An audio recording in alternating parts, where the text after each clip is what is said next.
Hi hello ನಮಸ್ತೆ friends, ನೀವು ನೋಡ್ತಾ ಇದ್ದೀರಾ ಟೆಕ್ ವರ್ಲ್ಡ್ ವಿತ್ ಪನಿಕಾ ಯೂಟ್ಯೂಬ್ ಚಾನಲ್. ಫ್ರೆಂಡ್ಸ್, ಇವತ್ತಿನ ರಾಜ್ಯ ವಿದ್ಯಾರ್ಥಿ ತಂತ್ರಾಂಶ 2026-27ನೇ ಸಾಲಿನ ಮೆಟ್ರಿಕ್ ನಂತರದ ವಿದ್ಯಾರ್ಥಿ ವೇತನಕ್ಕೆ ಅರ್ಜಿ ಸಲ್ಲಿಕೆ ಪ್ರಾರಂಭ ಆಗಿದೆ. ಸೊ ಈಗ ಯಾರು ಆಲ್ರೆಡಿ ಅಡ್ಮಿಷನ್ ತೊಗೊಂಡಿದ್ದಾರೆ ಅಂತೆಲ್ಲ ವಿದ್ಯಾರ್ಥಿಗಳು ಕೂಡ ಅಪ್ಲಿಕೇಶನ್ ಸ್ಟಾರ್ಟ್ ಮಾಡ್ಬೋದು, ಅಪ್ಲಿಕೇಶನ್ ಸಬ್ಮಿಟ್ ಮಾಡಬೇಕಾಗುತ್ತೆ. ಸೊ ಅಪ್ಲಿಕೇಶನ್ ಸಬ್ಮಿಟ್ ಮಾಡೋದು ಯಾವ ಥರ ಮತ್ತು ಲಾಸ್ಟ್ ಡೇಟೇನು, ಯಾವ ಕ್ಯಾಟಗರಿಗೆ ಓಪನ್ ಆಗಿದೆ ಮತ್ತು ಏನೇನು ಎಲಿಜಿಬಿಲಿಟಿ ಕಂಡೀಷನ್ಸು, ಏನೇನು ಡಾಕ್ಯುಮೆಂಟ್ಸ್ ಬೇಕಾಗುತ್ತೆ ಅನ್ನೋ ಸಂಪೂರ್ಣ ಮಾಹಿತಿ ತಿಳಿಸ್ಕೊಡ್ತಾ ಹೋಗ್ತೀನಿ.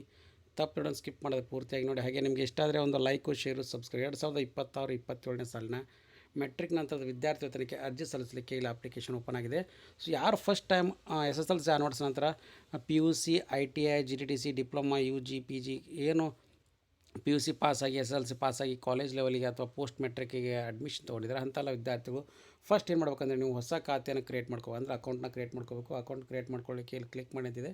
ಸೊ ಇಲ್ಲಿ ಕ್ಲಿಕ್ ಮಾಡ್ಕೋಬೇಕಾಗುತ್ತೆ. ಇಲ್ಲಿ ಕ್ಲಿಕ್ ಮಾಡ್ಕೊಂಡ ತಕ್ಷಣ ನಿಮ್ಗೆ ವಿದ್ಯಾರ್ಥಿ ಆಧಾರ್ ಸಂಖ್ಯೆಯನ್ನು ನಮೂದಿಸಿ ಅಂತ ಬರುತ್ತೆ. ಇಲ್ಲಿ ವಿದ್ಯಾರ್ಥಿ ಆಧಾರ್ ಕಾರ್ಡ್ನ ಎಂಟ್ರಿ ಮಾಡ್ಕೋಬೇಕಾಗುತ್ತೆ. ಆಧಾರ್ ಕಾರ್ಡ್ನ ಇರ್ತಕ್ಕಂಥ ಹೆಸರು ಮತ್ತು ಅದರ ಜೊತೆಗೆ ನಿಮ್ಮ SSLC ಮಾರ್ಕ್ಸ್ ಕಾರ್ಡ್ ಎರಡೂ ಕೂಡ ಸೇಮ್ ಇರಬೇಕಾಗುತ್ತೆ. ಇದು ಮೊದಲನೇ ಕಂಡೀಷನು. SSLC ಮಾರ್ಕ್ಸ್ ಕಾರ್ಡ್ನಲ್ಲಿರೋ ಹಾಗೆ ಆಧಾರ್ ಕಾರ್ಡ್ನಲ್ಲಿ ತಿದ್ದುಪಡಿ ಮಾಡಿಸ್ಕೊಂಡ್ರೆ ತುಂಬ ಅನುಕೂಲ ಆಗುತ್ತೆ. ಯಾಕಂದರೆ ನಿಮ್ಮ ಅಮೌಂಟ್ ಕೂಡ ಡೈರೆಕ್ಟ್ಲಿ ನಿಮ್ಮ ಅಕೌಂಟಿಗೆ ಜಮಾ ಆಗುತ್ತೆ. ಹಾಗೆ ಇನ್ನೊಂದು ಏನಪ್ಪ ಅಂದರೆ, ಸಾಕಷ್ಟು ಜನ ವಿದ್ಯಾರ್ಥಿಗಳು ಕೇಳ್ತಾಯಿದ್ರು, ಇದಾದಮೇಲೆ ನಿಮ್ಮ ಇಲ್ಲಿ ಆಧಾರ್ ನಂಬರ್ ಹಾಕಿ ನಿಮ್ಮ ಆಧಾರ್ ನಂಬರ್ ಲಿಂಕ್ ಇರ್ತಕ್ಕಂಥ ಮೊಬೈಲ್ ನಂಬರಿಗೆ ಒಂದು OTP ಬರುತ್ತೆ. ಆ OTPನ ನೀವು ಆಟೋಮೆಟಿಕಲಿ ಎಂಟ್ರಿ ಮಾಡಿ ಸಬ್ಮಿಟ್ ಮಾಡಿದರೆ ನಿಮಗೆ ಒಂದು SSPID ಕ್ರಿಯೇಟ್ ಆಗುತ್ತೆ ಮತ್ತು ಟೆಂಪ್ರರಿ ಪಾಸ್ವರ್ಡ್ ಕೂಡ ನಿಮ್ಮ ಮೊಬೈಲ್ ನಂಬರಿಗೆ ಬರುತ್ತೆ. ಆಧಾರ್ ಕಾರ್ಡ್ ಲಿಂಕ್ ಇರ್ತಕ್ಕಂಥ ಮೊಬೈಲ್ ನಂಬರಿಗೆ ನಂತರ ಅದನ್ನು ನೀವೇನೆಂದರೆ ಟೆಂಪ್ರರಿ ಪಾಸ್ವರ್ಡ್ನ ಹಾಕಿ ಲಾಗಿನ್ ಆಗಿ ನಂತರ ನೀವು ಪಾಸ್ವರ್ಡ್ನ ಚೇಂಜ್ ಮಾಡಿಕೊಂಡು ಸೊ ನಿಮ್ಮ ಓನ್ ಪಾಸ್ವರ್ಡ್ನ ಕ್ರಿಯೇಟ್ ಮಾಡ್ಕೋಬೇಕಾಗತ್ತೆ. ಸೊ ಇದಾದಮೇಲೆ ನೆಕ್ಸ್ಟ್ ಏನು ಮಾಡ್ಬೇಕಂದ್ರೆ, SSLC ಆನ್ವರ್ಡ್ಸ್ ಇರ್ತಕ್ಕಂಥ ವಿದ್ಯಾರ್ಥಿಗಳು 26-27ನೇ ಸಾಲಿನವರು ಇಲ್ಲಿ ಕ್ಲಿಕ್ ಮಾಡಿಕೊಂಡು ನಿಮ್ಮ SSPID ಅಂದರೆ ನಿಮ್ಮ ಮೊಬೈಲ್ಗೆ ಬಂದಿರತಕ್ಕಂಥ ಸ್ಟೂಡೆಂಟ್ ID ಮತ್ತು ಅದ್ರ ಜೊತೆ ಕಾಣ್ತಾ ಇರೋ ಪಾಸ್ವರ್ಡ್ ಎರಡನ್ನೂ ಕೂಡ ಏನು ಕ್ರಿಯೇಟ್ ಮಾಡ್ಕೊಂಡಿರ್ತಲ್ಲ ಅದನ್ನು ಎಂಟ್ರಿ ಮಾಡೋಕ್ಕಾಗುತ್ತೆ. ಸೊ ಎಂಟ್ರಿ ಮಾಡಿದ ಮೇಲೆ ಮಾತ್ರ ನಿಮ್ಗೆ ಏನಪ್ಪ ಅಂದರೆ, ಇಲ್ಲಿ ವಿದ್ಯಾರ್ಥಿಗಳಿಗೆ ಒಂದು ಕ್ಯಾಪ್ಚಾ ಕೋಡ್ನ ಕೇಳುತ್ತೆ, ಅದನ್ನು ಎಂಟ್ರಿ ಮಾಡಿ ಲಾಗಿನ್ ಆಗಬೇಕಾಗುತ್ತೆ. ಲಾಗಿನ್ ಆದಮೇಲೆ ನೀವು ಟೋಟಲಿ 5 ಸ್ಟೆಪ್ಸ್ಗಳು ಇರ್ತಾವೆ. 5 ಸ್ಟೆಪ್ಸ್ನ ಕೂಡ ನೀವು ಕಂಪ್ಲೀಟ್ ಮಾಡ್ಕೋಬೇಕಾಗುತ್ತೆ. ಮತ್ತು ಅದರ ಜೊತೆಗೆ ಏನಪ್ಪ ಅಂದರೆ, ಒಂದು NSP OTR ಅಂತ ಇದೆ. ಸೊ ಒನ್ ಟೈಮ್ ರಿಜಿಸ್ಟ್ರೇಷನ್ ಅದನ್ನು ಕೂಡ ನೀವು ಕಂಪಲ್ಸರಿ ಮಾಡ್ಕೋಬೇಕಾಗುತ್ತೆ. ಸೊ ಅದೆಲ್ಲ ಕ್ಯಾಟಗರಿ ವಿದ್ಯಾರ್ಥಿಗಳು ಕೂಡ ಈ ಸಾರಿ ಕಡ್ಡಾಯ ಮಾಡಿದ್ದಾರೆ. ಮತ್ತು ಅದರ ಜೊತೆಗೆ ಏನಪ್ಪ ಅಂದರೆ, ವಿದ್ಯಾರ್ಥಿಗಳು ಯಾವ್ಯಾವ ಕ್ಯಾಟಗರಿ ವಿದ್ಯಾರ್ಥಿಗಳು ಲಾಸ್ಟ್ ಡೇಟ್ ಇದೆ ಏನಂತ ನೋಡಿದ್ರೆ, ಇಲ್ಲಿ ನೋಡಿ ಫ್ರೆಂಡ್ಸ್, NSP OTR ಕಡ್ಡಾಯ ಮಾಡಲಾಗಿದೆ. ಹಿಂದುಳಿದವರ ಕಲ್ಯಾಣ ಇಲಾಖೆ ಮತ್ತು ಪರಿಶಿಷ್ಟ ಪಂಗಡ ಕಲ್ಯಾಣ ಇಲಾಖೆ, ಸಮಾಜ ಕಲ್ಯಾಣ ಇಲಾಖೆ ಯೋಜನೆಗಳಿಗೆ ಅರ್ಜಿ ಸಲ್ಲಿಸುವಂಥ ವಿದ್ಯಾರ್ಥಿಗಳಿಗೆ national scholarship portal one time registration ನೋಂದಣಿ ಮಾಡೋದು ಕಡ್ಡಾಯ ಮಾಡಿದರೆ. ಸೊ NSP OTRನ ನೋಂದಣಿ ಮಾಡ್ಕೊಳ್ಳಿಕ್ಕೆ ಇಲ್ಲಿ ಕ್ಲಿಕ್ ಮಾಡಿ ಅಂತಿದೆ. ಸೊ ಅದನ್ನು ನೀವು ಕ್ಲಿಕ್ ಮಾಡ್ಕೋಬೋದು. ಇಲ್ಲಿ ಕಾಣ್ತಾ ಎಂದು ಭಾವಿಸ್ತದೆ ನೋಡಿ. ಇಲ್ಲಿ ಕ್ಲಿಕ್ ಮಾಡ್ಕೊಂಡ ತಕ್ಷಣ NSP OTR ಅಂತ ಬರುತ್ತೆ. ಸೊ ಇದು ನ್ಯಾಷನಲ್ ಸ್ಕಾಲರ್ಶಿಪ್ ಪೋರ್ಟಲ್ ಅಂತ ಏನು ಕರಿತೀವಿ. ಇಲ್ಲಿ ಬಂದು ಸೊ ನೀವು ಇಲ್ಲೇನು ಮಾಡ್ಬೇಕಂದ್ರೆ, ಇಲ್ಲೂ ಕೂಡ ಏನಂದರೆ ಒನ್ ಟೈಮ್ ರಿಜಿಸ್ಟ್ರೇಷನ್ ಮಾಡ್ಕೊಳ್ಳಿಕ್ಕೆ ನಿಮ್ಮ ಆಧಾರ್ ಕಾರ್ಡ್ ಲಿಂಕ್ ಇರ್ತಕ್ಕಂಥ ಮೊಬೈಲ್ ನಂಬರು, ಸೊ ಅದನ್ನೆರಡು ಎಂಟ್ರಿ ಮಾಡಿದ್ರೆ ನಿಮಗೆ ಒಂದು OTR ನಂಬರ್ ಬರುತ್ತೆ, ಅಂದರೆ ಒನ್ ಟೈಮ್ ರಿಜಿಸ್ಟ್ರೇಷನ್ ನಂಬರ್ ಬರುತ್ತೆ. ಇಲ್ಲಿ ಎರಡನ್ನೂ ಸೆಲೆಕ್ಟ್ ಮಾಡ್ಕೊಂಡು ನೆಕ್ಸ್ಟ್ ಅಂತ ಕೊಡಬೇಕಾಗುತ್ತೆ. ಕೊಟ್ಟ ತಕ್ಷಣ ವಿದ್ಯಾರ್ಥಿಗೆ ಏನು ಬರ್ತಂದರೆ, so enter your Aadhaar number ಅಂತ ಬರುತ್ತೆ. ಇಲ್ಲಿ ಆಧಾರ್ ನಂಬರ್ನ ಕೂಡ ಎಂಟ್ರಿ ಮಾಡ್ಕೋಬೇಕಾಗುತ್ತೆ. ಸೊ ಆಧಾರ್ ನಂಬರ್ಲಿರ್ತಕ್ಕಂಥ ಮೊಬೈಲ್ ನಂಬರ್ನ ಕಂಟಿನ್ಯೂ ಮಾಡಿ KYC ಮಾಡಿ ಫಿನಿಶ್ ಕೊಟ್ಟರೆ ನಿಮ್ಮ ಮೊಬೈಲ್ ನಂಬರಿಗೆ ಒಂದು NSP OTR ಮತ್ತು ಟೆಂಪ್ರರಿ ಪಾಸ್ವರ್ಡ್ ಬರುತ್ತೆ. ಸೊ ಆಧಾರ್ ನಂಬರ್ನ ತೊಗೊಂಬಂದು ನೀವು ಇಲ್ಲಿ ಎಂಟ್ರಿ ಮಾಡ್ಕೋಬೇಕಾಗತ್ತೆ ನಿಮ್ಮ SSP ಸ್ಟೇಟ್ ಸ್ಕಾಲರ್ಶಿಪ್ ಪೋರ್ಟಲ್ನಲ್ಲಿ.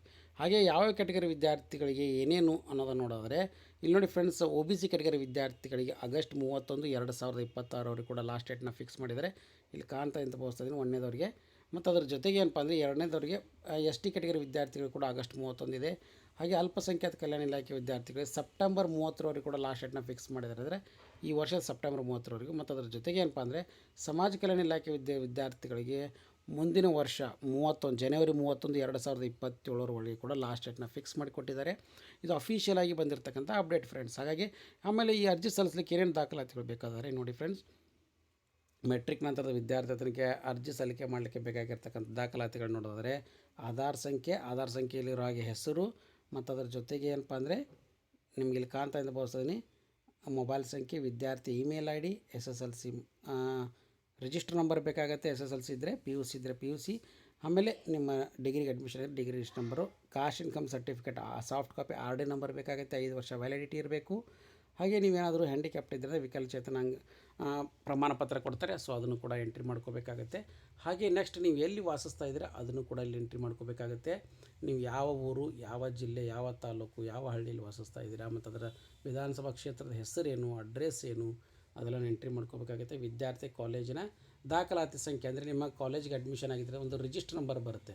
PUC ವಿದ್ಯಾರ್ಥಿಗಳಿಗೆ, ಡಿಪ್ಲೊಮಾ ವಿದ್ಯಾರ್ಥಿಗಳಿಗೆ, UG PG ಎಲ್ಲ ವಿದ್ಯಾರ್ಥಿಗಳು ಕೂಡ ಒಂದು ಯೂನಿವರ್ಸಿಟಿ ರಿಜಿಸ್ಟ್ರೇಷನ್ ನಂಬರ್ ಅಂತ ಕೊಡ್ತಾರೆ. ಸೊ ಅದನ್ನು ನೀವು ಎಂಟ್ರಿ ಮಾಡಬೇಕಾಗುತ್ತೆ. ಅದಾದಮೇಲೆ ಸಂಬಂಧಪಟ್ಟ ದಾಖಲಾತಿಗಳ ದೃಢೀಕರಣ ಇರುತ್ತೆ. ಹಾಗೆ ಹಾಸ್ಟೆಲ್ ನೆಕ್ಸ್ಟ್ ಲಾಸ್ಟ್ನೇದು ಹಾಸ್ಟೆಲ್ ವಿವರಗಳು ಅಂತ ಕೇಳುತ್ತೆ. ಅಂದರೆ ನೀವು ಹಾಸ್ಟೆಲ್ಗೆ ಅರ್ಜಿ ಸಲ್ಲಿಸಿದ್ರೆ ನಿಮಗೆ 20,000 ರೂಪಾಯಿ ಹೆಚ್ಚುವರಿಯಾಗಿ ವಿದ್ಯಾಸಿರಿ ಅಂತ ಬರುತ್ತೆ. ಒಂದು ವೇಳೆ ಹಾಸ್ಟೆಲ್ಗೆ ಅರ್ಜಿ ಸಲ್ಲಿಸಿ ನೀವು ಏನಾದರೂ ಹಾಸ್ಟೆಲಲ್ಲಿ ಇರ್ತಾ ಇದ್ದೀರಿ ಅಂದರೆ ಹಾಸ್ಟೆಲರ್ ಅಂತ ಸೆಲೆಕ್ಟ್ ಮಾಡಬೇಕು. ಒಂದು ವೇಳೆ ಹಾಸ್ಟೆಲಲ್ಲಿ ಸಿಗಲಿಲ್ಲ ಅಂದರೆ ಡೇಸ್ ಕಾಲರ್ ಎಂಟ್ರಿ ಮಾಡಿದರೆ ಕರ್ನಾಟಕ ರಾಜ್ಯ ಸರ್ಕಾರ ವಿದ್ಯಾಸಿರಿ ಹೆಸರಿನಲ್ಲಿ ನಿಮಗೇನಪ್ಪ ಅಂದರೆ ಮೇಂಟೆನೆನ್ಸ್ ಅಮೌಂಟ್ ಅಂತ 20,000 ರೂಪಾಯಿ ಡೈರೆಕ್ಟ್ಲಿ ನಿಮ್ಮ ಅಕೌಂಟಿಗೆ ಬರುತ್ತೆ. ಈ ಅಮೌಂಟ್ ಬರಬೇಕಾಗಿತ್ತಂದರೆ ವಿದ್ಯಾರ್ಥಿಗಳಿಗೆ ಒಂದು ಕಂಡೀಷನ್ ಕೊಟ್ಟಿದ್ದಾರೆ. ಏನಪ್ಪ ಅಂದರೆ ನೀವು ಮಿನಿಮಮ್ ಆಗಿ ಪರ್ಸೆಂಟೇಜ್ನ ಮಾಡಬೇಕಾಗುತ್ತೆ. ಎಷ್ಟು ಪರ್ಸೆಂಟೇಜ್ ನೋಡಿ, ಇಲ್ಲಿ ನಿಮಗೆ ಇನ್ಕಮ್ ಲಿಮಿಟ್ನ ಫಿಕ್ಸ್ ಮಾಡಿದ್ದಾರೆ ಮತ್ತು ಅದರ ಜೊತೆ ಪರ್ಸೆಂಟೇಜ್ ಕೂಡ ಫಿಕ್ಸ್ ಮಾಡಿದ್ದಾರೆ. ಈಗ ಮೊದಲನೇದಾಗಿ ಸಮಾಜ ಕಲ್ಯಾಣ ಇಲಾಖೆ ವಿದ್ಯಾರ್ಥಿಗಳಿಗೆ 1,00,000 ರೂಪಾಯಿ ಒಳಗಡೆ ಇನ್ಕಮ್ ಲಿಮಿಟ್ ಇರಬೇಕಾಗುತ್ತೆ. ಮತ್ತು ಅದರ ಜೊತೆಗೆ ಏನಪ್ಪ ಅಂದರೆ ವಿದ್ಯಾರ್ಥಿಗಳು 55% ಮಾಡೋದು ಕಡ್ಡಾಯ ಮಾಡಿಕೊಟ್ಟಿದ್ದಾರೆ. ಸೊ ಅದನ್ನು ಕೂಡ ತೋರಿಸ್ಕೊಡ್ತಾ ಇದ್ದೀನಿ. ಮತ್ತು ಅದರ ಜೊತೆ ಬ್ಯಾಕ್ವರ್ಡ್ ಕ್ಲಾಸ್ ವೆಲ್ಫೇರ್ ಡಿಪಾರ್ಟ್ಮೆಂಟ್ ವಿದ್ಯಾರ್ಥಿಗಳಿಗೆ ಕೂಡ ಏನಪ್ಪ ಅಂದರೆ ಅವರಿಗೆ ಕೂಡ ಇನ್ಕಮ್ ಲಿಮಿಟು 1,00,000 ರೂಪಾಯಿ ಒಳಗಡೆ ಇರಬೇಕು. ಮತ್ತು ಅದರ ಜೊತೆಗೆ ಏನಂದರೆ ವಿದ್ಯಾರ್ಥಿಗಳು 60% ಮಾಡೋದು ಕಡ್ಡಾಯ ಮಾಡಿ ಕೊಟ್ಟಿದ್ದಾರೆ. ಇಲ್ಲಿ ನೋಡಿ ಕ್ಲಿಯರಾಗಿ ತೋರಿಸ್ಕೊಡ್ತೀನಿ ನಾನು ಎಷ್ಟೆಷ್ಟಿದೆ ಏನು ಅಂತ. ಸೊ ಹಾಗಾಗಿ ನೀವು ಆ ಪರ್ಸೆಂಟೇಜ್ನ ಮಿನಿಮಮ್ ಆಗಿ ಮಾಡಲೇಬೇಕು. ಈಗ ಆಲ್ರೆಡಿ ಏನಪ್ಪ ಅಂದರೆ ಅಂಥ ಒಂದು ವಿದ್ಯಾರ್ಥಿಗಳಿಗೆ ಫಸ್ಟ್ ಕಮ್ ಫಸ್ಟ್ ಸರ್ವ್ ಬೇಸಿಸ್ನಲ್ಲಿ ನಿಮಗೆ ಸ್ಕಾಲರ್ಶಿಪ್ನ ಕೂಡ ಪ್ರೊವೈಡ್ ಮಾಡ್ತಾರೆ.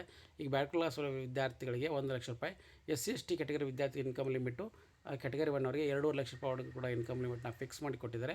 ಮತ್ತು ಅದರ ಜೊತೆಗೆ ಏನಪ್ಪ ಅಂದರೆ ವಿದ್ಯಾರ್ಥಿಗಳು ಕಡ್ಡಾಯವಾಗಿ ಇಲ್ಲಿ ನೋಡಿ ನಿಮಗೆ ಮಿನಿಮಮ್ ಫಿಕ್ಸ್ ಮಾಡಿದ್ದಾರೆ. ಸೊ ಇಷ್ಟು ಪರ್ಸೆಂಟೇಜ್ನ ಮಾಡಲೇಬೇಕು.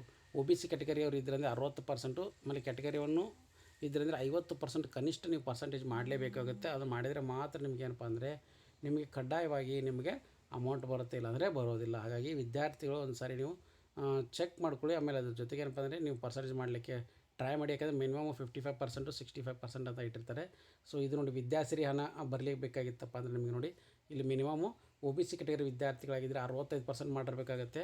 ಮತ್ತು SC/ST ಕ್ಯಾಟಗರಿ ವಿದ್ಯಾರ್ಥಿಗಳು ಮತ್ತು ಕ್ಯಾಟಗರಿ 1 ಅವರಾಗಿದ್ದರೆ 55% ಕೂಡ ಫಿಕ್ಸ್ ಮಾಡ್ಕೊಂಡಿದ್ದಾರೆ. ಸೊ ಹಾಗಾಗಿ ಯಾರ್ಯಾರು ವಿದ್ಯಾರ್ಥಿಗಳಿದಿರಲ್ಲ, ಸೊ ಎಲ್ಲರಿಗೂ ಕೂಡ ಇದೇನಪ್ಪ ಅಂದರೆ ಅಪ್ಲಿಕೇಬಲ್ ಆಗೋದ್ರಿಂದ ಸ್ವಲ್ಪ ನೀವೇನಂದರೆ ಪರ್ಸೆಂಟೇಜ್ನ ಚೆನ್ನಾಗಿ ಮಾಡಿ ಮತ್ತು ಅದ್ರ ಜೊತೆಗೆ ಅಮೌಂಟ್ನು ಕೂಡ ಬರುತ್ತೆ ಅಂತಲೂ ಹೇಳ್ತಾ ಇದ್ದೀನಿ. ಈ ಕಂಡೀಷನ್ಸ್ನ ಫಿಕ್ಸ್ ಮಾಡೋದ್ರಿಂದ ಸಾಕಷ್ಟು ಜನ ವಿದ್ಯಾರ್ಥಿಗಳು ಕೇಳ್ತಾಯಿದ್ರು, ಸರ್ ನಮ್ದು ಹಣ ಬರಬೇಕಾಗಿತ್ತಂದರೆ ನಮಗೆ ಯಾಕೆ ಬಂದಿಲ್ಲ, ನಮ್ಮ ಫ್ರೆಂಡ್ಸಿಗೆ ಬಂದಿದೆ ಅಂತ ಹೇಳ್ತಾರೆ. ಸೊ ಹಾಗಾಗಿ ಹೇಳಿದ್ನಲ್ಲ, ನೀವು ಮಿನಿಮಮ್ ಕ್ರೈಟೀರಿಯಾನ ಫುಲ್ಫಿಲ್ ಮಾಡಬೇಕು. 55% ಕ್ಯಾಟಗರಿ 1 ಅವರು, ಆಮೇಲೆ 65% ವಿದ್ಯಾರ್ಥಿಗಳು ನೀವು ಅದನ್ನು ಫಿಕ್ಸ್ ಮಾಡ್ಕೋಬೇಕಾಗತ್ತೆ.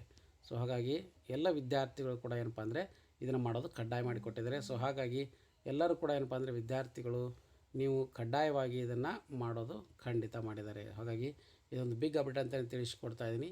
ಸೊ ಹಾಗಾಗಿ ಯಾರ್ಯಾರು ವಿದ್ಯಾರ್ಥಿ ಅರ್ಜಿ ಸಲ್ಲಿಸಿಲ್ಲ ಕೂಡಲೇ ಅರ್ಜಿನ ಸಲ್ಲಿಸಿ. ಹಾಗೆ ನಿಮ್ಮ ಸ್ಕಾಲರ್ಶಿಪ್ ಅರ್ಜಿ ಸಲ್ಲಿಕೆ ಏನಾದರೂ ಡೌಟ್ಸ್ಗಳು ಇದ್ದಾವೆ ಕಮೆಂಟ್ ಬಾಕ್ಸಲ್ಲಿ ಕಮೆಂಟ್ ಮಾಡಿ. ಲೇಟೆಸ್ಟ್ ಆಗಿರ್ತಕ್ಕಂಥ ಎಲ್ಲ ಅಪ್ಡೇಟ್ಸ್ ಚಾನಲ್ ಸಬ್ಸ್ಕ್ರೈಬ್ ಮಾಡಿ. And finally thanks for watching the video.